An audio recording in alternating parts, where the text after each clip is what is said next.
Hey guys, this is Brian Mouse with Turf Mechanic and turfmechanic.com. I get questions all the time about spreadable, spreading, lateral spread, fescue that fixes itself. Rhizomatic tall fescue. Over the years, I've grown a lot of tall fescue, both Kentucky 31, turf type tall fescue, and I've grown all of the main fine fescue varieties in pots and in yards. I got a small patch of fine fescue over near the front of my house, which isn't very big, and one of my project lawns is a full fescue lawn, mix of turf type tall fescue and creeping red fescue. All of that is a big preamble to say I don't have any direct experience with spreading fescue, spreadable, RTF. And I do get lots of questions about this, so I wanted to reach out to a friend of mine who actually grows RTF or spreadable fescue in her lawn and ask her experiences with this kind of product. Is it worth it? Over the years, I have said that it might not be worth it. It's just easier to overseed in the fall. But I wanted to share with you her opinion, and not only just her opinion, I fully invited her to make an entire video for this channel all about her experiences with RTF, spreadable tall fescue. So with all of that said, I'm going to turn it over to PJ from Girls Lawn, and she's going to show you all of the various experiments she's been doing with RTF fescue in her own lawn. These are kinds of things that I would do myself. She grows stuff in pots. She's experimented with plugs, and she's got it side by side in different parts of her yard with other normal kinds of tall fescue. Interesting stuff. Please watch what she has to say, and then at the end of the video, click on over to her channel. A laterally spreading fescue. Oh, I had lots of questions, as I imagine you may have now.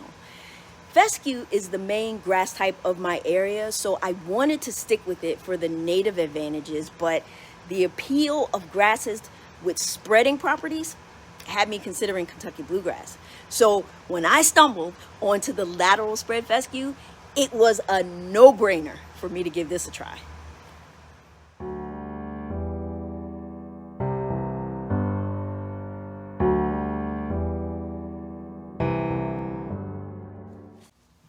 I want to talk to you a little bit about my rhizomatous tall fescue journey. I actually got tired of having to constantly overseed bare spots in the backyard due to the dog damage. As I continued to research, I found that lateral spreading fescue was good in color, density, shade tolerance, wear, disease resistance, and drought tolerance. So I decided to give it a go. It's also worth noting that this is recommended for low maintenance areas, which is great. So I decided to go with the blend from United Seed, which offered varieties with top scores from the NTEP trials for turf quality.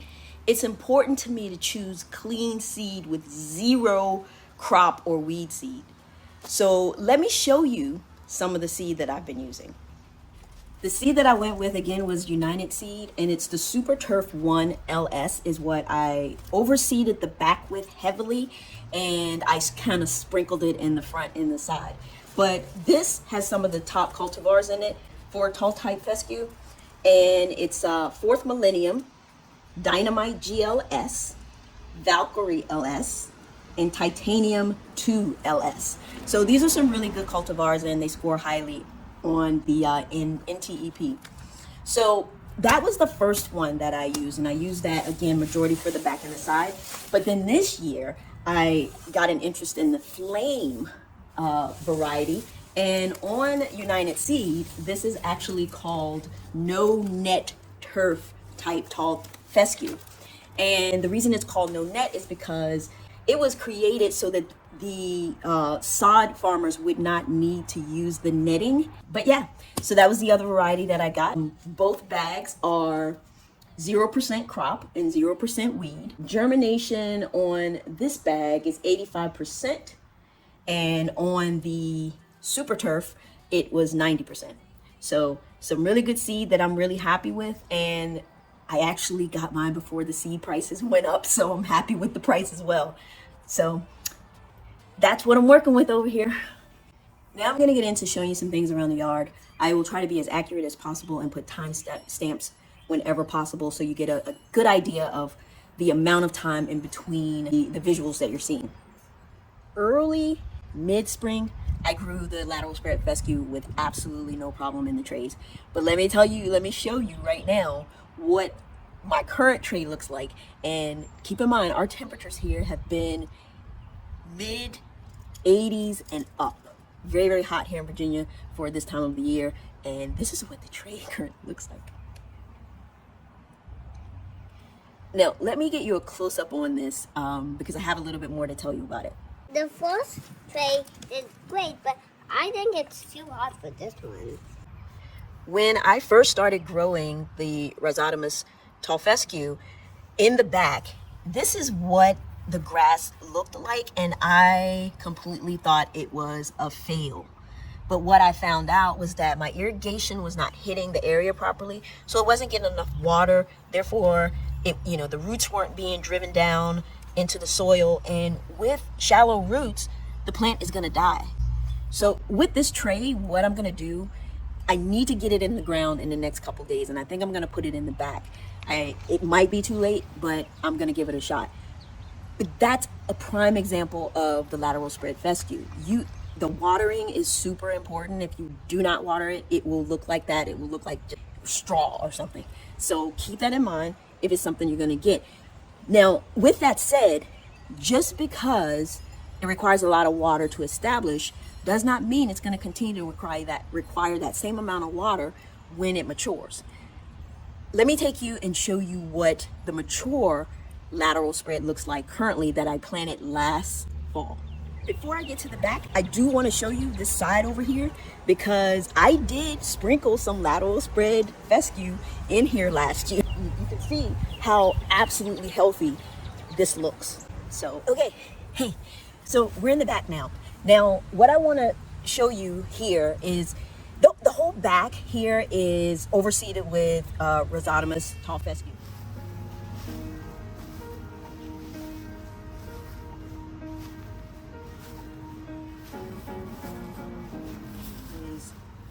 Let's try to get to the soil and see if I can identify any type of spreading. Remember, this was done last fall, but this area filled in very nicely.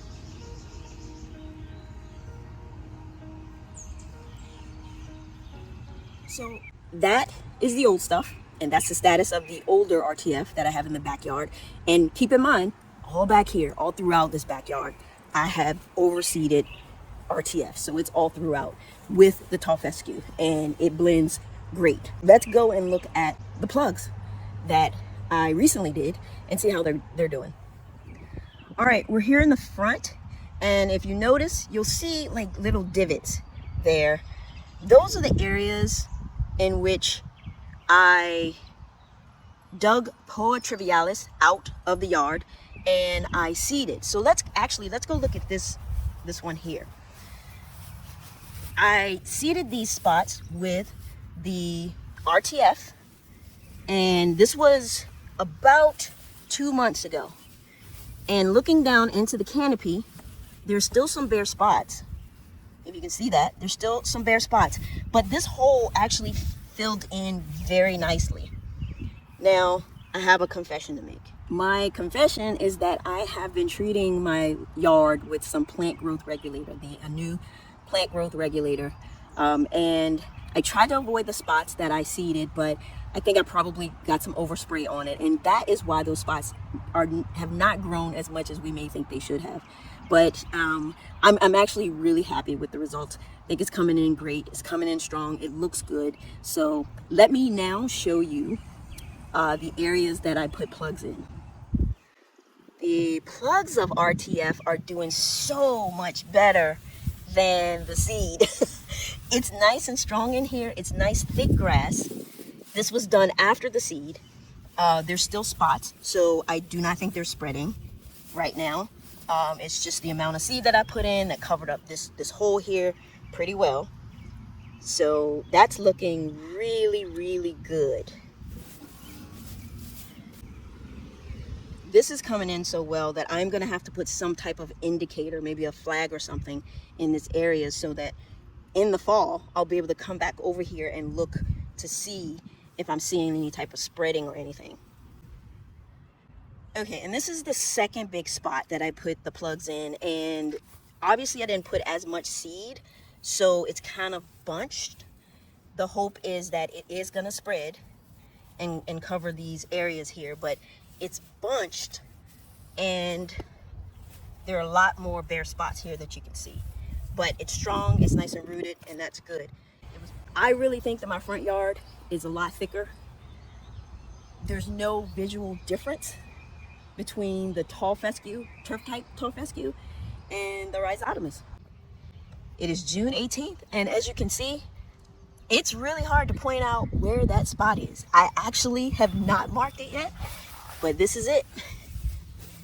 Still, you can see down there, no spreading across the grass here, but it's growing nice and thick. Look how pretty this grass is.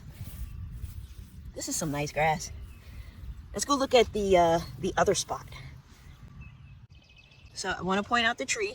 The second spot is near the tree here in the front, and this is it. Again, growing in quite nicely, but no spreading. I do not anticipate any spreading until the spring. I will mark these areas though, I need to. These are my summertime grass plugs that I put in. The actual grass plugs are doing okay. They're still hanging in there, but there was some baby grass here. I see a little bit, but looks like it's kind of died off. So the plugs, the baby grass,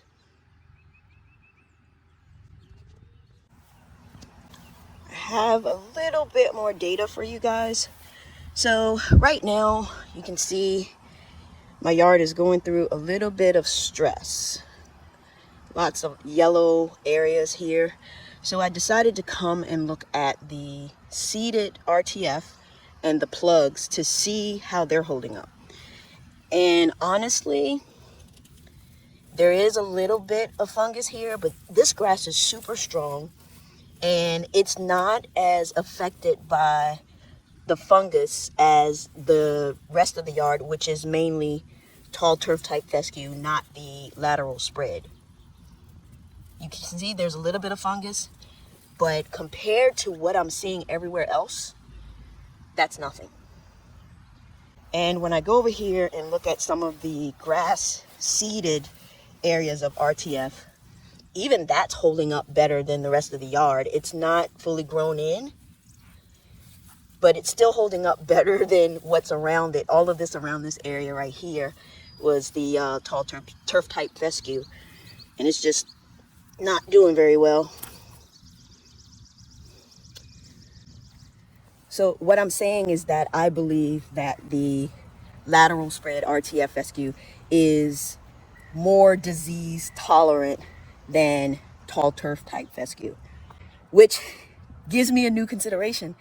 I had not planned on overseeding this year, but looking at what I see right now, I think I might be considering overseeding RTF throughout this front yard. What are the outstanding questions left to answer about the Rhizotomous tall fescue, lateral spread fescue?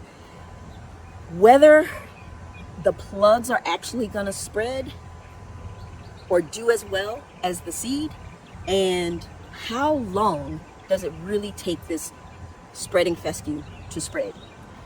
I'm going to try to keep as close of tabs on it as I can and share them out as I get them. I'm hoping to see something by the fall, but it could be as long as the spring. Finally, I do want to mention that I have recently developed a strong preference for lower cut grass. The RTF that I've been using states that it can be cut at 2 inches or higher, which is yet another reason I believe I will continue with this grass type as long as I am in this house.